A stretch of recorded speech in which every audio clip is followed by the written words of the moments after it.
الحمدللہ رب العالمین والصلاة والسلام علی اشرف الانبیاء والمرسلین اما بعد فاعوذ باللہ من الشیطان الرجیم بسم اللہ الرحمن الرحیم یا ایہا الذین آمنوا کتب علیکم الصیام کما کتب علی الذین من قبلکم لعلکم تتقون آمنت باللہ صدق اللہ العظیم وبلغنا رسولہ النبی الکریم الامین ونحن علی ذالک من الشاہدین والشاکرین الحمدللہ رب العالمین قال ربی اشرح لی صدری یسر لی امری واحلل عقدۃ من لسانی یفقہوا قولی رضیت باللہ ربا وبالاسلام وبمحمد نبی ورسولا صلی اللہ علیہ وآلہ وسلم۔ خوش شاخوں کو تازہ گلاب دیتے ہیں، خوش شاخوں کو تازہ گلاب دیتے ہیں، عہد پیری کو وہ پھر سے شباب دیتے ہیں۔ پڑھ لے درود غفلت نہ کر خدا کی قسم، وہ آج بھی تیرے سلام کا جواب دیتے ہیں۔ ناظرین و سامعین السلام علیکم ورحمۃ اللہ وبرکاتہ۔ رمضان المبارک کی آج ہمارے ہاں 22 ہے اور پاکستان میں 21 ہے، بروز ہفتہ ہے۔ ناظرین و سامعین، رمضان المبارک کے حوالے سے ہم گفتگو کریں گے کیونکہ یہ ہم نے ایک پوری ٹرانسمیشن کا پروگرام بنایا ہوا تھا، پلاننگ بنائی تھی، جو کہ ہم آپ لوگوں کے ساتھ شیئر نہیں کر سکے کس وجہ سے، جگہ کی وجہ سے یا کچھ اور بے شمار مصروفیات یا مطلب چینجنگ کی وجہ سے نہیں کر سکے۔ تو معذرت کے ساتھ ہمارا رمضان کتنا آدھے سے زیادہ گزر گیا، بلکہ 2 حصے سے بھی زیادہ گزر گیا ہے۔ تو اس حوالے سے ہم ابھی جو بچا ہے ہمارے پاس رمضان، ہم ڈیلی کوشش کریں گے کہ آپ کے ساتھ کوئی نہ کوئی رمضان مبارک کے حوالے سے گفتگو شیئر کی جائے۔ ویڈیو ہم ایک آدھ چھوٹی موٹی ویڈیو آپ کے ساتھ ضرور شیئر کریں۔ جس طرح کہ میں نے قرآن کریم کی ایک آیت مقدسہ پڑھنے کا شرف حاصل کیا ہے، اللہ تعالیٰ فرماتا ہے یا ایھا الذین آمنوا کتب علیکم الصیام کما کتب علی الذین من قبلکم لعلکم تتقون، کہ اے ایمان والو تم پر روزے فرض کیے گئے جس طرح کہ تم سے پہلی امتوں پر بھی فرض کیے گئے تاکہ تم پرہیزگار بنو، لعلکم تتقون، تاکہ تم پرہیزگار بنو، پرہیزگاری اختیار کرو، تقوی اختیار کر سکو۔ اللہ تعالیٰ کو بندے کو بھوکا رکھنا یا پیاسا رکھنا مقصود نہیں، نہ ہی اللہ تعالیٰ کو اس کا کوئی فائدہ ہے۔ اللہ تعالیٰ بے نیاز ہے، ہر طرح کے فائدے سے بالکل بے نیاز ہے۔ تو کوئی بندہ عبادت کرتا ہے یا نہیں کرتا، کوئی تھوڑی کرتا ہے یا زیادہ کرتا ہے، اللہ تعالیٰ کو اس کا کوئی فائدہ نہیں۔ صرف اللہ تعالیٰ نے انسانیت کے فائدے کے لیے، مسلمانوں کے فائدے کے لیے یہ سارے سلسلے بنائے ہیں، نماز، روزہ، حج، زکوٰۃ، صدق و خیرات، سب جتنے بھی معاملات ہیں یہ سب اللہ تعالیٰ نے بندوں کی بہتری کے لیے بنائے ہیں، انسانوں کی بہتری کے لیے بنائے ہیں، مسلمانوں کی بہتری کے لیے بنائے ہیں۔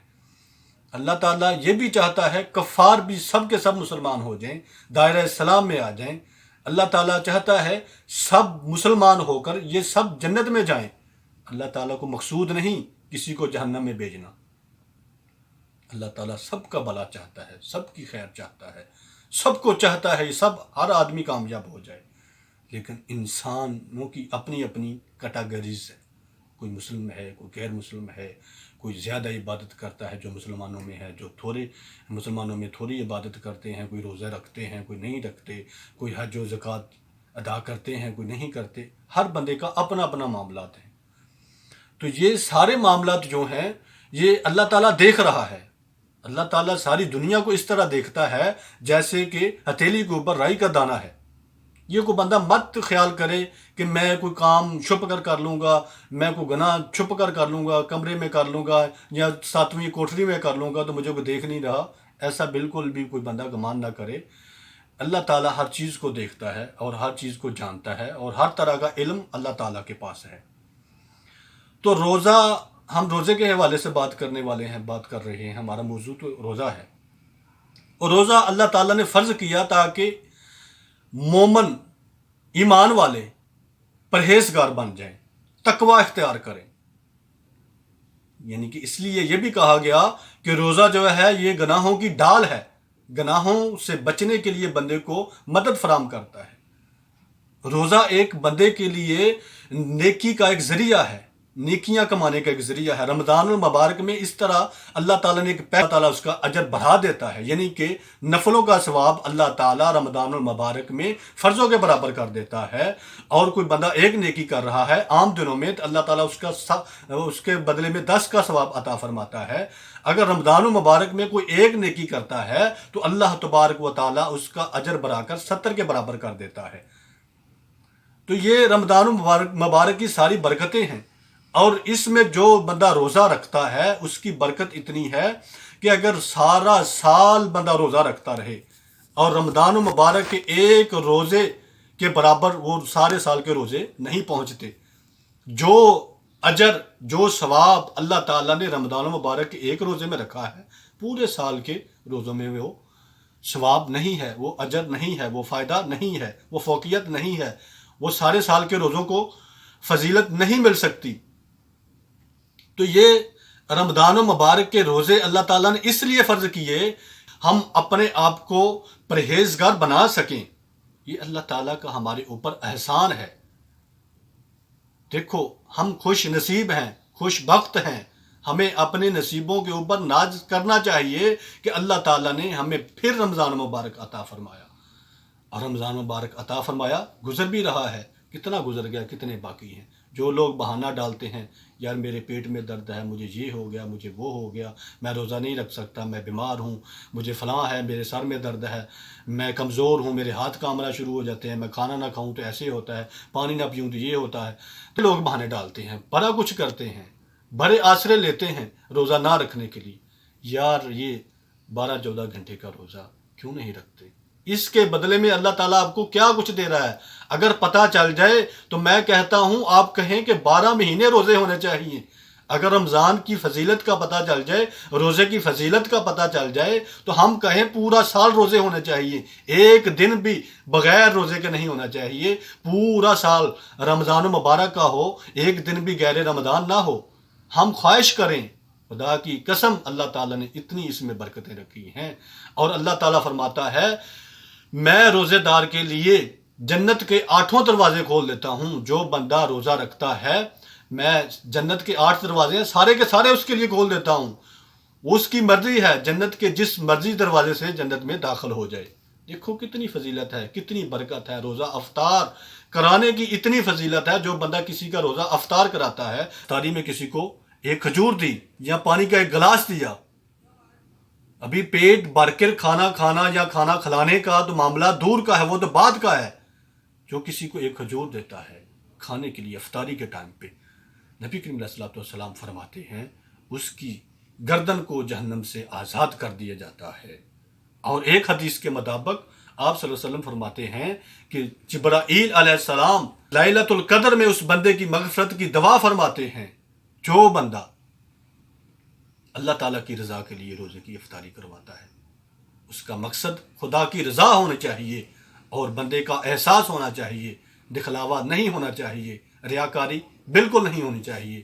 تو روزے خود بھی رکھیں اور دوسرے لوگوں کے روزے افطار بھی کرائیں. روزے میں بے شمار برکات ہیں، بے شمار اس میں فیوز ہیں اور اللہ تعالیٰ نے اس میں بے شمار رحمتیں رکھی ہیں. دیکھو اللہ تعالیٰ نے 3 اشروں میں اس کو ڈیوائیڈ کر دیا. پہلا اشرہ رحمت اور دوسرا اشرہ مغفرت اور تیسرا اشرہ نجات یعنی کہ جہنم سے آزادی کا اشرہ. تو یہ اللہ تعالیٰ نے ایک سلسلہ رکھا ہوا ہے.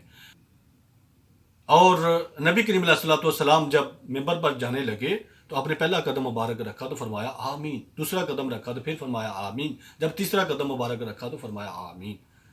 تو جب خطبہ دے کر فارغ ہوئے، فری ہوئے تو صحابہ کرام نے عرض کی یا رسول اللہ صلی اللہ علیہ وسلم یہ کوئی نیا طریقہ آیا ہے یا کوئی چینجنگ آ گئی ہے یا کوئی نئی بات ہے تو ہمیں بتا دیں.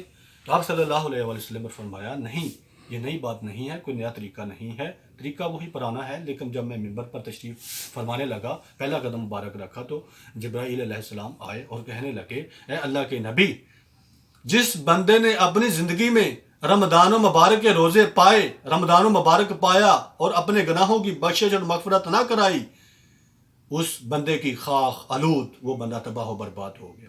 جب میں نے دوسرا قدم مبارک منبر پر رکھا تو پھر جبرائیل علیہ السلام کہنے لگے، اللہ کے نبی، جس بندے نے اپنی زندگی میں اپنے والدین کو بڑھاپے میں پایا اور ان کی خدمت کر کے جنت حاصل نہ کر لی، اس جیسا بندہ بھی کوئی بدبخت نہیں ہے، اس کی خاک آلود ہو گئی، وہ تباہ و برباد ہو گیا۔ تو نبی کریم علیہ الصلوۃ والسلام نے جب تیسرا قدم مبارک رکھا تو آپ فرماتے ہیں کہ جب میں نے تیسرا قدم مبارک منبر پر تشریف لے جانے کے لیے رکھا تو جبرائیل علیہ السلام کہنے لگے، اے اللہ کے نبی، جس بندے نے آپ کا نام گرامی سنا اور آپ صلی اللہ علیہ وسلم پر درود شریف نہ پڑھا تو اس کی بھی خاک آلود، وہ بھی تباہ و برباد ہو گیا، اور امت میں سب سے کنجوس ترین انسان وہ ہے۔ تو آپ صلی اللہ علیہ وسلم فرماتے ہیں، میں نے کہا آمین۔ دیکھیں کتنی فضیلت ہے رمضان مبارک کی۔ پیارے نبی کریم علیہ الصلوۃ والسلام جبرائیل پیغام لے کر آ رہے ہیں، جس بندے کی زندگی میں رمضان آتا ہے، اپنے گناہوں کی بخشش نہیں کرواتا، اس جیسا بدبخت کوئی دنیا میں نہیں ہے۔ تو یہ اتنے ہٹے کٹے کھانے پینے والے بڑے بڑے پیٹوں والے صحت مند نوجوان لوگ جو ہیں وہ رمضان مبارک کے روزے کیوں نہیں رکھتے یار؟ تھوڑا خیال کریں اپنے اعمال کے اوپر، ہم غور کریں، ہم کس طرف جا رہے ہیں۔ موبائل سے ہم نکلتے نہیں ہیں، موبائل ہمیں کو کہے 24 گھنٹے استعمال کرو، ہم کریں گے، بس وائی فائی کنیکٹ ہونا چاہیے، اور زمانے کی غلاظتیں دیکھنے کے لیے ہم تیار ہیں۔ سب کچھ جو ہے یہ غلاظتوں کو اپنے سے دور کریں اور اپنے دلوں کو پاک کریں، اللہ کے ذکر سے منور کریں، مطہر کریں، پاکیزہ کریں، اعلیٰ کریں۔ یہی ہے زندگی کا مقصد اور یہی ہے زندگی کا فائدہ۔ رمضان مبارک کے جو روزے رہ گئے ہیں ضرور رکھیں، اور میرے کہنے پر جو بندہ بالکل نہیں رکھتا، کئی سالوں سے پیچھے روزے نہیں رکھ رہا، میرے کہنے پر صرف 5 روزے رکھ کے دیکھے، ٹرائی تو کرے۔ میں دیکھتا ہوں 6 روزے پر وہ نہ تڑپے گا، اگر کسی نے اس کو جان بوجھ کر بھی نہ اٹھایا سحری میں تو وہ لڑے گا، لڑائی کرے گا، جھگڑا کرے گا، مجھے کیوں نہیں اٹھایا۔ اتنی لذت اللہ تعالیٰ نے رکھی ہے روزوں میں، اتنی لذت رکھی ہے اللہ تعالیٰ نے عبادت میں، اتنی لذت رکھی ہے اللہ تعالیٰ نے نماز میں۔ تو یہ ساری چیزیں تب بھی حاصل ہوتی ہیں جب کسی بندہ کسی کے قریب جائے، روزے کے قریب جائے گا، نماز کے قریب جائے گا، جب پاس جائے گا تو پھر ان کی برکات اور فیوز و برکات کا پتہ چلے گا۔ تو ہم انشاءاللہ نیکسٹ ویڈیو میں بات کریں گے، یعنی کہ نماز کے حوالے سے اور رمضان و مبارک کی تراویحوں کے حوالے سے ڈیٹیل کے ساتھ بات کی جائے گی۔